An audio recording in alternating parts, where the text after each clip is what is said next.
I went to put the days down, and technically I'm not in lockdown anymore. So I just thought, you know what, I'm not going to count the days anymore because most of us are sort of getting back to normal now.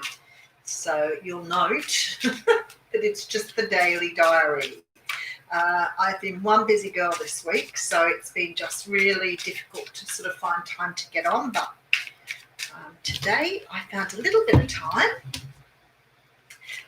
to come on and just sort of do a mini read and say hello to everybody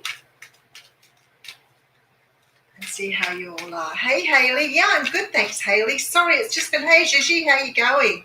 It's just been like really ridiculously busy this week. And yesterday I went out just to, hey, Deborah, how you going? I went out just to do a few things, and it ended up being a whole day, like trying to do things. So I guess it's going to get back to being busy again. Hi, Isa, how you going? Nice to see you too. Hello, Stacey. Oh, you're beautiful. Thank you so much. It's just been a bit ridiculous. So yesterday I went out to do a couple of things, and my daughter sent me a text, I don't know, lunchtime-ish, and I wrote back and said, I think I'll be lucky if I get home before the day's out. So it's been a very busy week. But nice in a way. It's sort of nice to get back into things, and sort of get, I don't know, back on horse, as it were. I've had some complications with work because of my Surface Pro laptopy thing, chucking a wobbler on me. So I've done a bit of running around for that as well. All right, so let's pull some cards. Let's see how we're going today. All right, we'll start with the wisdom of the hidden realms today. I hope you're all well. I hope you've all been, I don't know, it's strange sort of getting back to, sort of doing stuff, as it were. It does take up a lot more time when you're going out of the house. And hey, Joanne, how you going? When you're out of the house sort of doing things, it does seem quite different. Oh, funny. Okay, we have a card.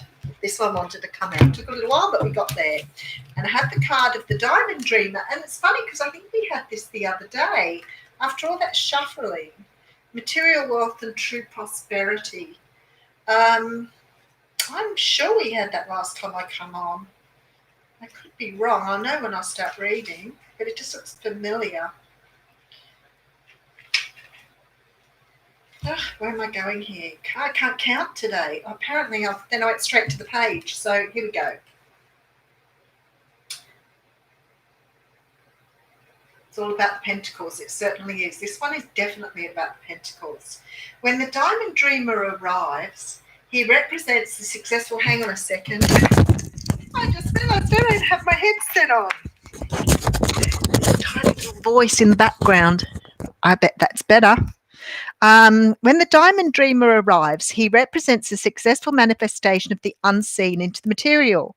Be sure you truly want what you think you desire, for this ally will commit to getting it for you. All manner of conditions will flow around you. Messages from Spirit will serve to guide you toward achieving your heart's desire. If you want a house, you'll be led to it. If your priority is a new job with the right continual steps, you will achieve this.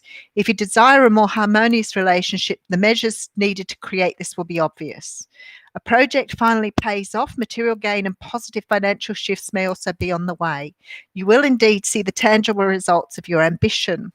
The Diamond Dreamer also serves to guide you to the appropriate choices so that the unseen is awakened to more mountains on your behalf. Positive communication is now possible in all your relationships. I know things are moving. I can feel them. I've spent the last couple of weeks feeling that sort of anticipation that, I don't know, because I wrote to a person I know and just said something to her, and she said she's been feeling this feeling, and she sort of described it to me, and I thought, that's the way I've been feeling for the last week, I guess, where there's sort of this feeling like, when you were a kid and you knew Christmas was a week away, and for about a week before, your little tummy would flip and you'd feel like something was gonna, like you'd be that excited about it, but it would feel like, that feeling in the pit of your stomach, that anticipation, butterflies, whatever you'd like to call it. And I've been feeling like that too. So when she described how she was feeling, I was like, wow. Hey, Jane, how you going? I just felt the same way. It just felt to me like something's about to happen. And it's sort of like, yeah, Christmas. That's the only way I can describe it. So there's been a lot of things happening, and I think, many of us have been getting, signs. Excuse me, blow my nose, but I just think that maybe it'll come because we've got this other eclipse in the next couple of days, and I feel like that's why something's about to happen. Like something big is on the verge of arrival. And I don't really feel like this very often. And it was sort of funny talking to somebody else who sort of described exactly how I was feeling. So if you're all feeling that way, something is just going on now. So I'm waiting. Sounds like fun, Sarah. I'm just waiting to see what happens with this eclipse now, because I think it's on the 4th and 5th, and we're on the 3rd now. So the last eclipse, it was great. I didn't have a problem. But the eclipse before that, I was really, whoa, I was so emotional. This time it's not emotional, it's anticipatory. So let's see what happens. But I feel like something's about to manifest. And it's really funny because I've just pulled the other card out we did the other day too. So I'm going to go for something different. I'm going to be really cheeky and put it away. That was the Makiba spiritual protection or something. Oh, it came out again. All right, point made. Wow, persistent spirits. Hey, Lauren, how you going? I don't believe that. So we had the same 2 cards out as we had the other day. I'm sure that's it. 25. I don't know, but I feel, Stacey, it's sort of been like a lot of us have been, feeling a bit, in that stuck energy. And I know that stuck energy is about us going inside and doing the work we need to do. And I always say to people, if you feel stuck, if you feel things aren't moving along, that's spirit saying to you something needs to change before you can go any further. And I don't know that a lot of people sort of get that. And I was listening to a person the other day who does spiritual readings online, and she was talking about exactly the same thing. So I don't know where we get those messages from, but it's something that I've always sort of inherently known, that time is for putting the self-work in. But I don't think I need to do anything at the moment. I've been asking, and I seem to be in a place where I don't have any messages saying I need to work on anything at the moment. So that's good for me. Yeah. Hey, Emily, how you going? I look like I've missed somebody, but I don't think I have.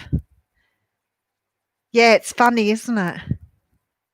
Yeah, I don't know what it is, and it's funny because we've had such an incredible upheaval in the last few months. And that's what I said. Somebody said something to me about it the other day, and I was like, how long have we been home for? Some of you guys have been in lockdown longer than what we have. I know England and some parts of the US went into lockdown before we did. We've still got a lot of rules here, but not really anything stringent. And in Victoria, in one state in Australia, now experiencing something like 70 to 80 cases overnight.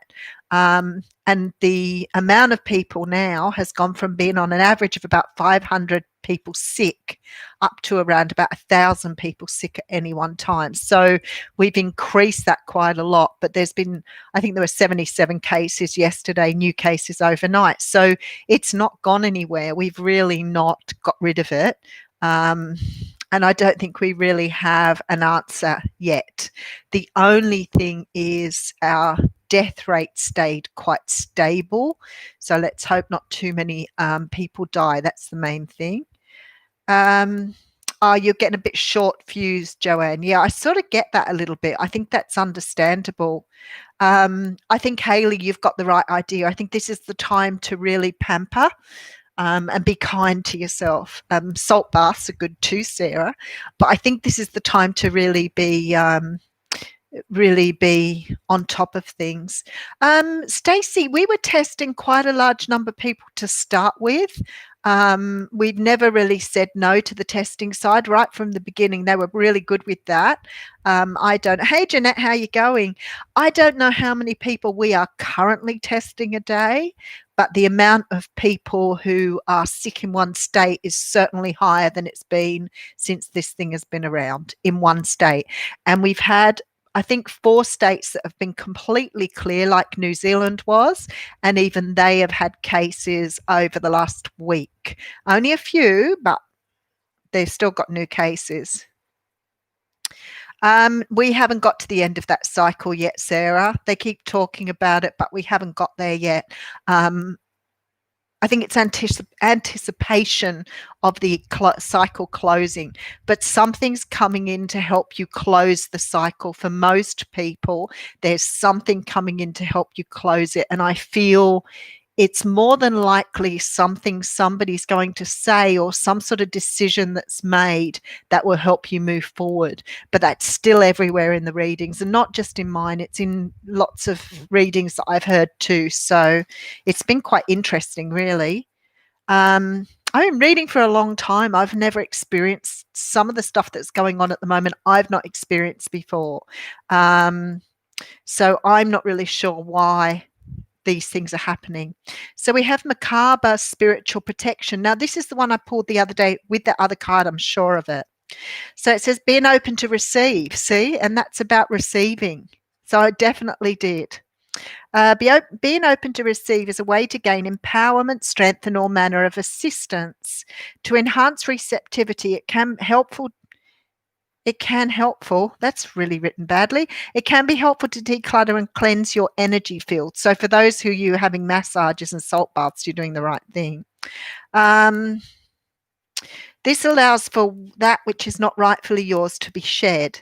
Sometimes this will include the disowned thoughts and feelings of others. When you release these thoughts and feelings, a spaciousness will grow within you. Then you can receive more of what rightfully meant for you, your divine good in all ways. This is sort of what I've been feeling in a way, because I think this was sort of something I'd started to think about last week, about carrying other people's energy around with you, not letting it go. So every time, this is that whole idea of the soul retrieval stuff. When you move on from a person, each time you have a relationship, each time you have a friendship, or where you give to another person, the universe says that you give such a little bit of yourself away. Now, understanding that in its concept is a little bit different too, because I don't actually think you give stuff away. You do give your energy away to them, and you certainly give love to the other person. But it's when you carry on giving. So if that person's not around anymore, or you no longer have that person in your life, whether they have transitioned, whether you've sort of gone out of that relationship, whatever, sometimes we still keep giving. And that's a really hard concept to talk to people about. So if you've had a relationship that you've let go of someone, or someone's ghosted you, or you've moved on from them, sometimes even though you're not with them anymore, you still carrying on giving to that person. And that's what they say with soulmate and twin flame relationships, that you have to learn to let that energy go. Now, it's a difficult energy to let go because you keep investing, but it's actually codependency that makes you feel that you need to do that. So the letting go is part of a habit that's formed in very, very young years. And for some unknown reason, we have this idea that if we hang on to someone's memory, or we hang on to their energy, that for some unknown reason, we keep their memory alive. So if you think of someone that has passed over, that's the hardest one, because you have no way of getting closure for that. And very often, and I've heard people say it, and I know I've been through it myself, where you're sort of like really worried that you might forget that person or their energy may go completely. So you hang on to everything about them, and you quite freak out sometimes when you can't remember their face. So when you're in a relationship, you tend to do the same thing, and you hang on to the person's energy. And therefore what happens is that blocks your energy. It blocks you having what you want. It blocks your manifestation. And what happens is when you've gone through that with many people, you're actually to the point where you are giving away a lot of your energy to others. They benefit, they get the energy from it. So they carry on their lives with the energy around them because that love stays with them. But you become depleted. You become less of who you are because you're giving who you are to everyone else. Now, this is evident when you think of empathy, because when you go into people's feelings, or you carry on, for example, if you go to a shopping center and it's really busy and you tend to take on everybody's energy in the supermarket or shopping center, you start to take on all the energy around you, which leaves very little room for yourself.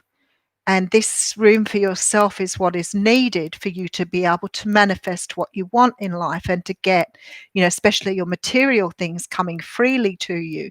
So if you're always filling your space up, your personal space, with memories of other people, feelings of other people, love for other people, and then you're also bunging on top of that everybody else's energy around you, where is your space? Where are you fitting?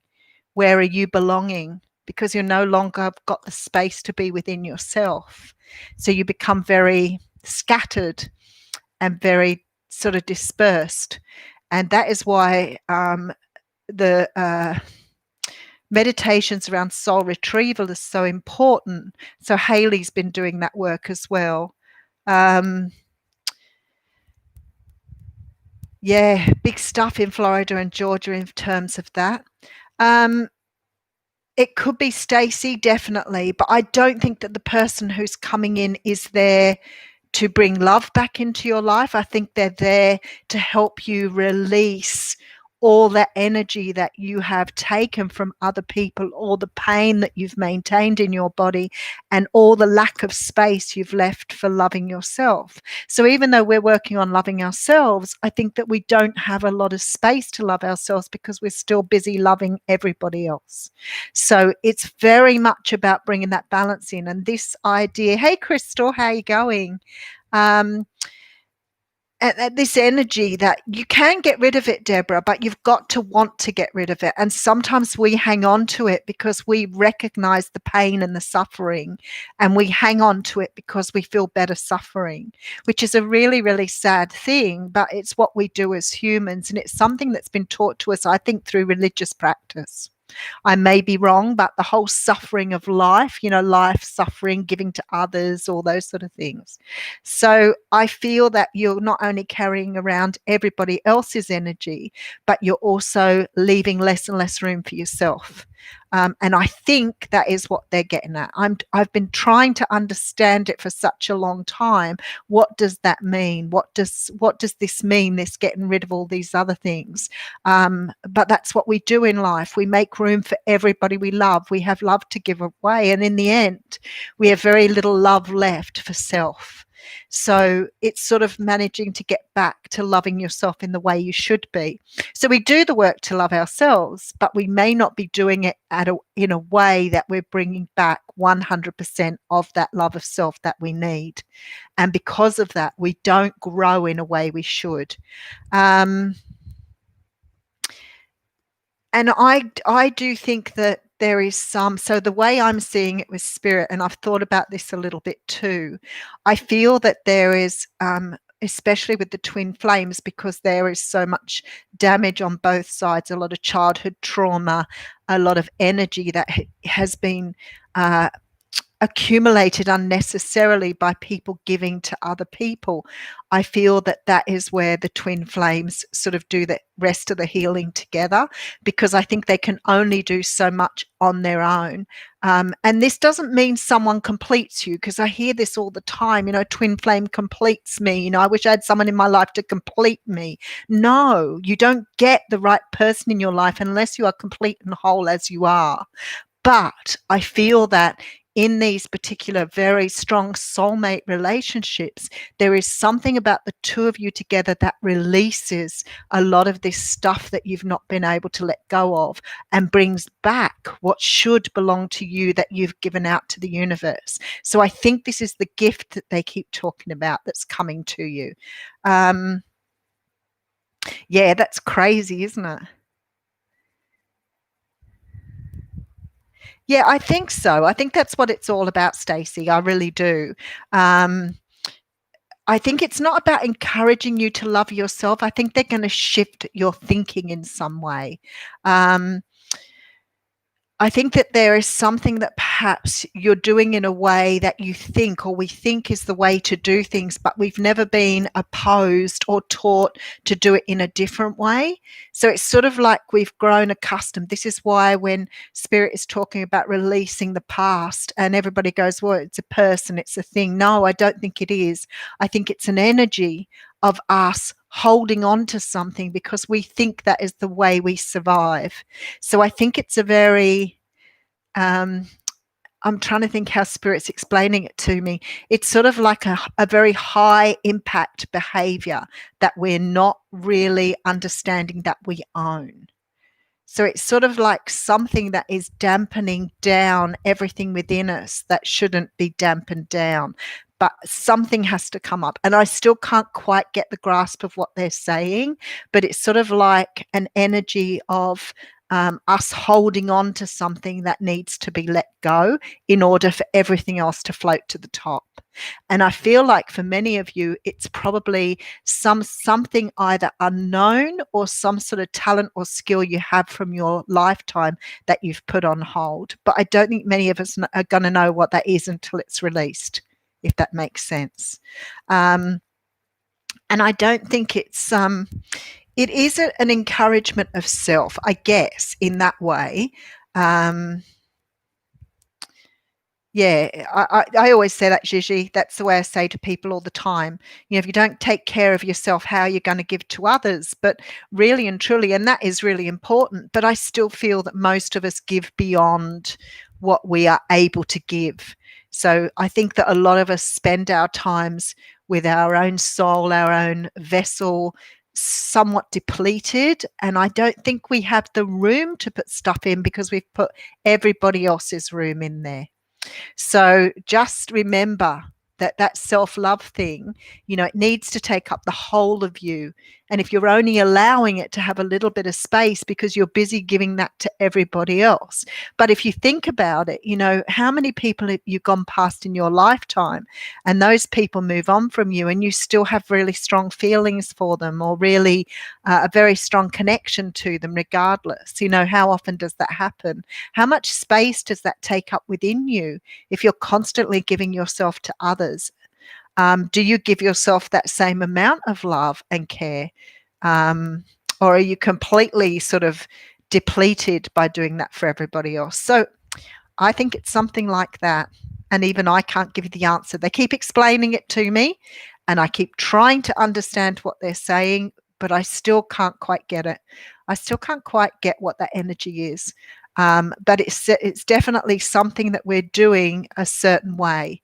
It may be, something really simple, like, how many times do you get up every day and, go and do something out of habit? And then one day somebody says to you something and you think, oh, well, I've always done it this way. It's never really occurred to me any other way. What if someone were to say to you, for example, you're putting your shoes and socks on wrong in the morning? And you've probably put your shoes and socks on like that since you were a child. But if somebody said to you, you're doing it wrong, it's so much easier. And I can show you a much easier way of doing it that won't take up as much energy, then you would immediately understand.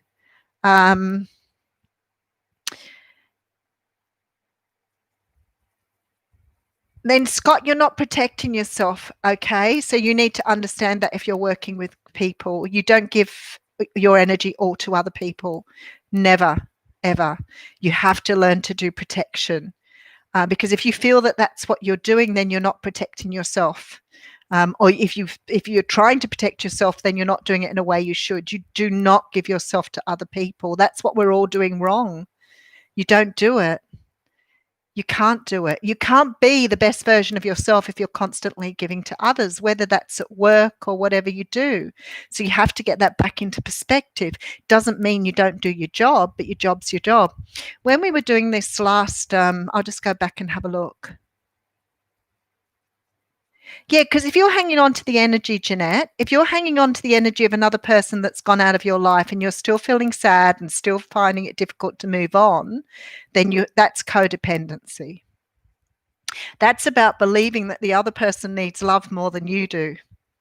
So you constantly give them love, even when they're not there. You're still loving them, and you're still loving them at a fairly high level because you're still giving of yourself, even though they're not in the picture. So they're not replenishing the love for you, are they? They're not giving back. If you've got family, for example, and you go or good friends, and you go and give them love and attention, what happens? They give you back. If a person doesn't give you something back, then it's a toxic relationship, regardless of who it is. So if you're constantly putting love and your generosity into people and they're not giving back to you, that's toxic. So immediately, if you're loving someone that's no longer in your life, or loving someone that walked away or ghosted you, then in theory, that's codependency, yes. And you're giving to something that's no longer there. You're not getting back from them in any way, shape, or form. So how much of the energy do you keep giving, day after day, day after day? So you have to heal your codependency. You can't be waiting to see the outcome of someone returning. That's not a healthy way to be. You've got to learn to let them go. But to do that, you have to heal your codependency. But what a lot of people do is they don't. They reflect back onto the other person and feel sad because they're no longer in their lives, and they still keep giving the love to them even though they're not there. So that's codependency, yes. So you've got to heal that in yourself. So if you want to start somewhere to heal yourself on the journey, the codependent energy is what you have to learn first. So codependency dates back to childhood. That is about your parents telling you that other people are more important than you, or you learning that other people are more important than you. And if you go back and you think about what happens when you're a child and how you're taught that so easily, it's a very, very wrong thing to do. One of my grandsons yesterday at school got into trouble for telling the teacher no. And I said to Sarah, that's really hard, isn't it? Because I would strongly encourage a child to be able to say no when they didn't want to do something. That's why kids get sexually abused, because they don't know how to say no. So there is nothing wrong with saying no. But what my grandson's teacher said to him was, well, if that's the case, you've just made a bad choice. And because you've made a bad choice, that means now we have to address the choice you've made. And I thought that was a really good way of doing things. So I'm learning from the teachers. I thought, wow, I never really thought of that before. You know, a child should be able to say no, and a teacher should be able to come around that and work out how to get a child to pick up their toys. Evan is just the most delightful child, but he hates cleaning up after himself, and he has to learn to do it. But he also has to learn that it's okay to say no.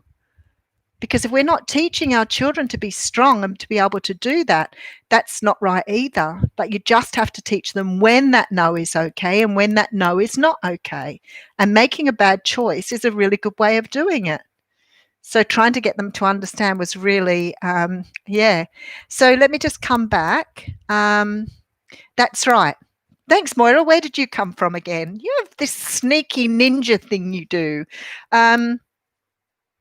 That's right. So this is what happens, you see, and this is the part that people don't understand.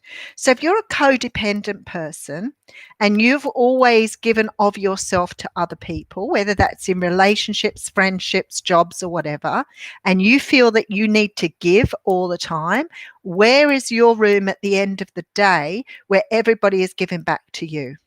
Now, even when you're a carer, there is some things that people still give back to you, Scott. So if someone's thankful for what you do, or grateful, or says thank you, or appreciates you, or whatever, they are giving back to you. You are not giving of yourself. That's a shared reciprocal agreement. It may not be exactly the same. It's still that Six of Pentacles energy, the giving back and receiving of something. So you don't always have to get exactly the same measure of whatever it is back again, but you should get something back, even if that's appreciation, love, respect, time, which is what we don't get when we walk away from people. So if you've done that, for many years with everybody around you, then you've in effect become a much smaller person than what you were to start with when you were a child and you were a complete empty vessel. So you have to keep doing that and understanding that is codependency, and that is what you need to work on. If you want to get better at understanding how that energy works, then you have to work on your codependency. So, when Deborah talks about being brainwashed at a young age, how many times did your parents tell you, that when somebody asked you to do something, that you just did it, you didn't question it? How many times were you, as a child told that adults were more important than you? Or how many times were you told in a relationship that the person you're married to or you love deserves more than you do because that's how you worked with it? So let's just take religion again, because I think it's really important to talk about this. A lot of religion sort of presumes that the male is the breadwinner and the female is the more subordinate person. That's pretty much in a lot of religions. And we have fought for that equality throughout time to understand that we don't want any more, but we do want to be the same. But in a lot of relationships, the woman is seen to be, and you can listen to the language we talk, you can listen to, the way people are portrayed in television. I went back when I was doing some work some time ago and on myself. And I remember going back and watching some of the things I watched as a child when I was working through some of that childhood trauma. And we used to have a show on television when I was very young. It's black and white. And it was the one that born Bill and Ben. What was his name? Bill and Ben. I can't remember. Oh, Andy Pandy. The one I loved was the Wooden Tops, and they were only like 10. They were called Watch with Mother because it was presumed that mum was at home with the children. My dad was out at work. And I remember going home and sitting down and watching an episode of the Wooden Tops, which was my favorite. And I was absolutely blown away, as I have been watching things from my childhood that I would have been learning from. So in the Wooden Tops, there was mum and dad, there was a housekeeper for mum, and there was a gardener for dad. And the boys went with dad everywhere and the girls stayed at home with mum. And that was the way it was in the way of that show. But when you're watching it, you realize how the language is so manipulative, in that is how children were raised. Children were raised, girls were given dolls to play with, boys are given, cars and trucks to play with.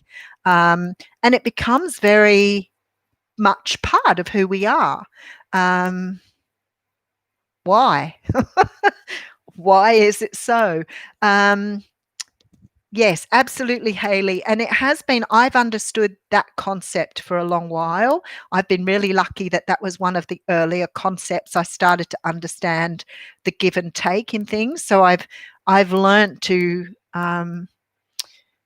take people out of my life if they've not really understood that themselves. So I've stepped back from a lot of people, and it's been very, very difficult because I'm very much a giver.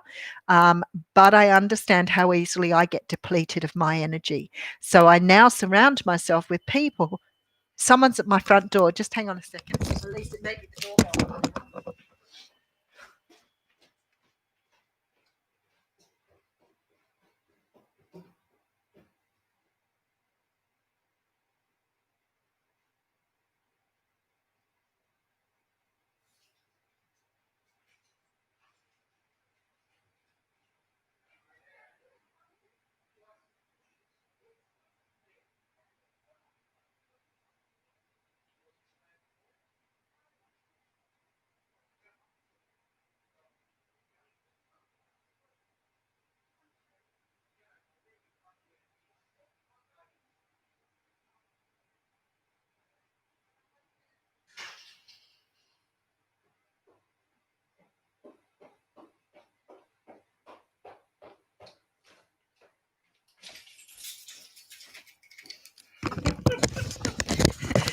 That was a talk among yourselves thing.